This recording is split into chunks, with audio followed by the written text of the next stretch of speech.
दोस्तों, आज से पूरे देश में कई ऐसे नियम लागू हुए हैं जिन्हें आपको जानना बहुत जरूरी है। अगर आप नहीं जानते हैं तो आपको आगे चलकर भारी मात्रा में जुर्माना भी भरना पड़ सकता है या आपको जेल भी जाना पड़ सकता है। कुछ ऐसे नियम लागू हुए हैं जिनको आपको फॉलो करना है। अगर आप फॉलो नहीं करेंगे तो आपके लिए बहुत बड़ी मुसीबत खड़ी हो जाएगी। वही बहुत सारी ऐसी योजनाएं हैं जिनका लाभ आप नहीं ले पा रहे हैं और जिससे आप वंचित हैं। उन सभी योजनाओं के विषय में भी आपको बारीकी से समझाएंगे कि इन सभी योजनाओं का लाभ आप कैसे लेंगे और इन सभी का फॉर्म आपको कहां मिलेगा और सही रूप में आप इन सभी योजनाओं के लिए आवेदन कहां और कैसे किस रूप में करेंगे और इन सभी योजनाओं के लिए आपको किन किन दस्तावेज की आवश्यकता होगी। सब कुछ आज के इस वीडियो में बताएंगे। साथ ही आज के इस वीडियो में पेट्रोल के नए भाव जानेंगे, सोना चांदी के भाव के विषय में जानेंगे और सरकार फ्री में रहने के लिए घर देती है, किसानों को फ्री में पैसे देते हैं, महिलाओं को फ्री में पैसे देते हैं, छात्रों को फ्री में लैपटॉप दिया जाता है, छात्राओं को मैट्रिक या इंटर पास करने पर उन्हें 25,000 रुपए का लाभ दिया जाता है। तो सब कुछ आज के इस वीडियो में विस्तार से बताएंगे। तो चैनल पर पहली बार आए हैं तो हमारे इस वीडियो को लाइक कर दीजिए और हमारे इस चैनल को सब्सक्राइब कर लीजिए ताकि आगे जब भी सरकार किसी भी प्रकार के नए नियम या नई योजना लाएगी तो हम आपको इसी चैनल के माध्यम से सबसे पहले बताएंगे। और आप किस जिला या किस शहर या किस राज्य से यह वीडियो देख रहे हैं हमें कमेंट में जरूर बताइएगा। तो चलिए जानते हैं एक एक करके सभी नियमों के विषय में विस्तार से। बिहार विधानसभा चुनाव के पहले चरण की वोटिंग के बाद ईवीएम को स्ट्रांग रूम में कड़ी सुरक्षा घेरे के बीच लॉक कर दिया गया है। चुनाव आयोग ने बताया कि ईवीएम को 3 स्तरीय सुरक्षा घेरे में रखा गया है जिसकी 24 घंटे सीसीटीवी कैमरों से निगरानी की जा रही है। ठाकुरगंज में सांसद निरहुआ ने जदयू उम्मीदवार गोपाल अग्रवाल के समर्थन में चुनावी सभा की। उन्होंने कहा कि बिहार में एनडीए सरकार के तहत विकास तेजी से हो रहा है और जनता का विश्वास बढ़ रहा है। निरहुआ ने अपने गानों से सभा में भीड़ को झुमाया और माहौल को सकारात्मक बताया। बिहार विधानसभा चुनाव में पहले फेज की वोटिंग के आखिरी नतीजे आ गए हैं और आंकड़ा है 64.66%। इसे बिहार चुनाव में रिकॉर्ड वोटिंग के तौर पर देखा जा रहा है क्योंकि विधानसभा चुनाव 2020 की तुलना में इस बार 8% से ज्यादा की बढ़त है। लेकिन इन आंकड़ों की तह में और जाएंगे तो पाएंगे कि ये आंकड़ा उससे भी ज्यादा दिलचस्प है जो चुनाव आयोग बता रहा है। बिहार सरकार नीतीश कुमार सभी महिलाओं को 50,000 रुपए देने का तैयारी कर चुके हैं। अब सभी महिलाओं के खाते में जीविका दीदी का दूसरा किस्त 50,000 रुपए की राशि ट्रांसफर करने वाली है। नोटिफिकेशन जारी हो चुका है। सभी महिलाओं के खाते में जल्द ही 50,000 रुपए की दूसरी किस्त जारी होगी। महिलाओं को पहले ही 10,000 रुपए का पहला किस्त मिल चुकी है। अब डीबीटी के माध्यम से सीधे 50,000 रुपए की राशि उनके बैंक खाते में भेजी जाएगी। भैया की सरकार आएगी तो कट्टा चलेगा, तेजस्वी यादव पर पीएम नरेंद्र मोदी का तंज। प्रधानमंत्री नरेंद्र मोदी ने बिहार के औरंगाबाद में चुनावी रैली को संबोधित करते हुए तेजस्वी यादव पर निशाना साधा। उन्होंने कहा कि भैया की सरकार आएगी तो कट्टा और दोनाली चलेगी। सिकटा में नीतीश कुमार ने एनडीए उम्मीदवार के समर्थन में कहा कि बिहार में अब भय का माहौल नहीं है।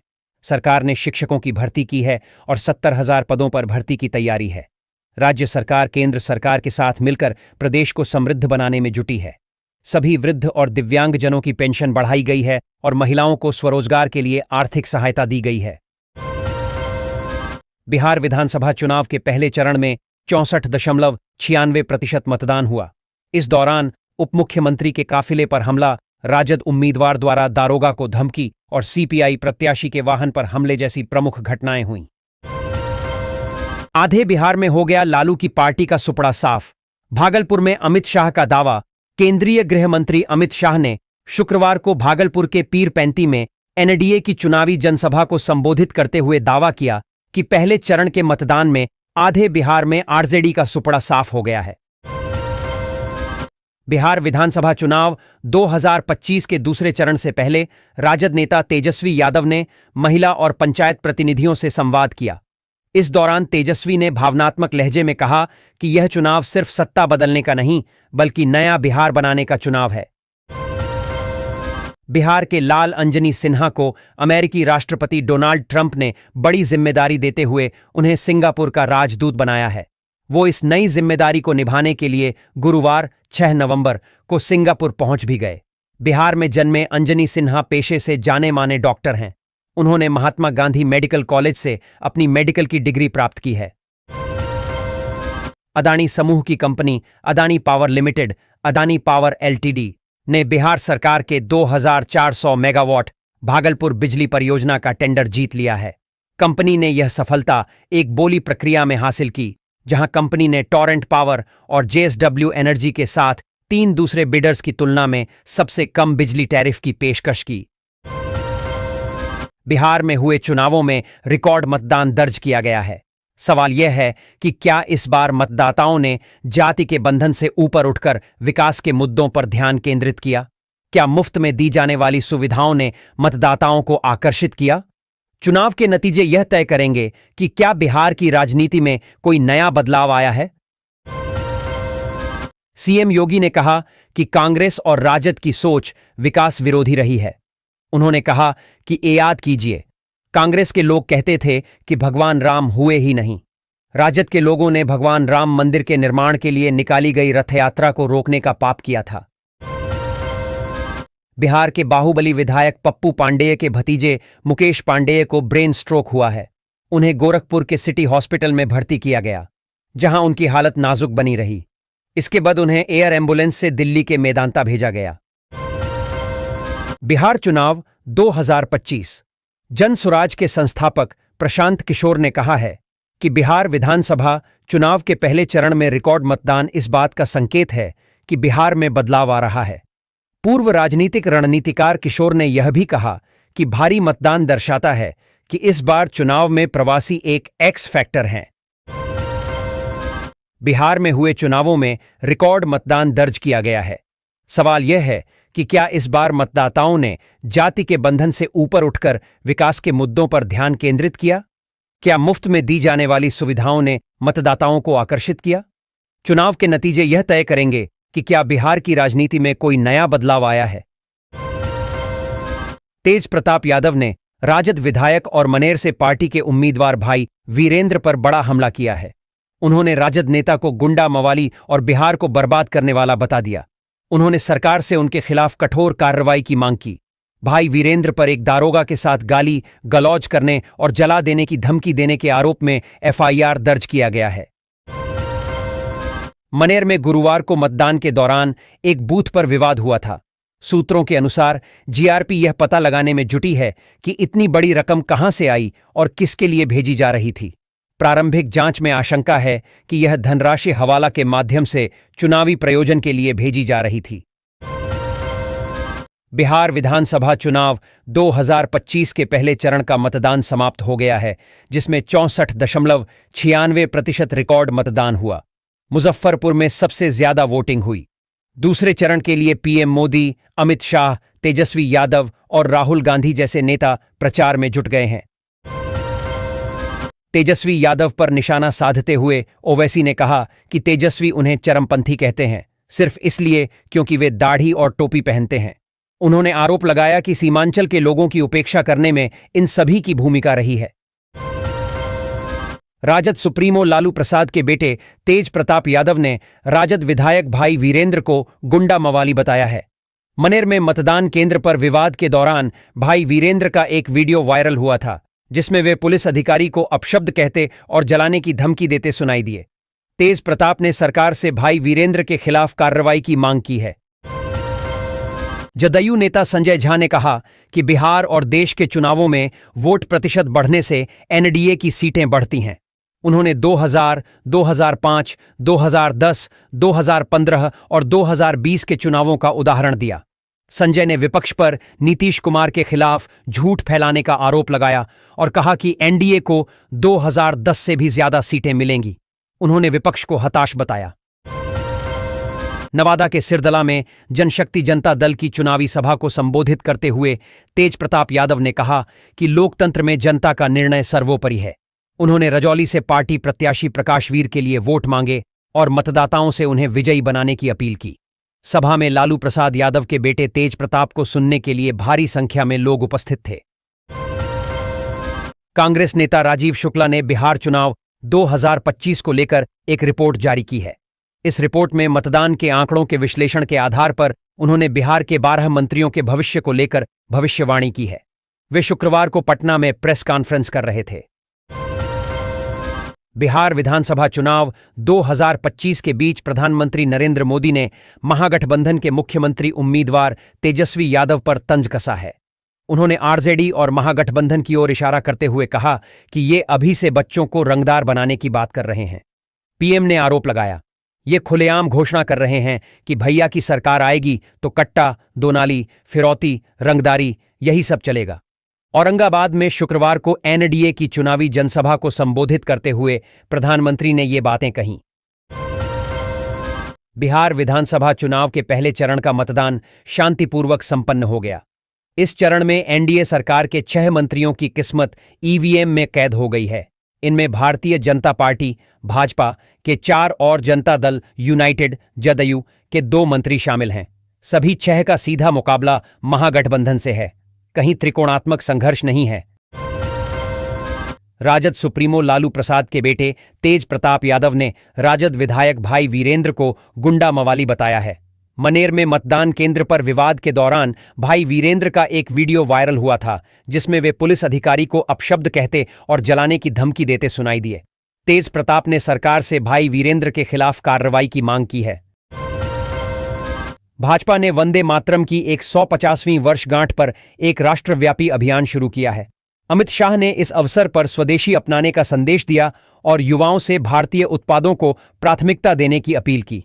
उन्होंने कहा कि वंदे मातरम ने स्वतंत्रता आंदोलन में महत्वपूर्ण भूमिका निभाई और देश को एकजुट किया। यह अभियान पूरे वर्ष चलेगा और इसमें विभिन्न कार्यक्रम आयोजित किए जाएंगे। शाह ने कहा कि लालू की सरकार के काल में चारा घोटाला, लैंड फॉर जॉब स्कैम, बाढ़ राहत घोटाला और आय से अधिक संपत्ति अर्जित करने के मामले शामिल हैं।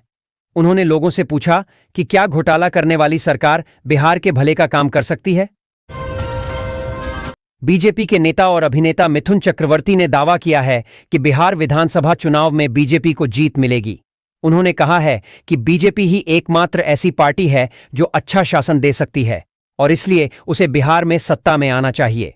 रक्षा मंत्री राजनाथ सिंह ने भी बिहार में एनडीए की जीत का भरोसा जताया है। उन्होंने कहा कि एनडीए को 160 से ज्यादा सीटें मिलेंगी। सिंह ने कांग्रेस नेता राहुल गांधी के उस बयान पर भी कड़ी आपत्ति जताई है, जिसमें उन्होंने कहा था कि 10% आबादी सेना को नियंत्रित करती है। राहुल गांधी ने कहा कि मोदी जी कहते हैं, हमने डेटा सस्ता कर दिया ताकि बिहार के लोग रील्स बना सकें।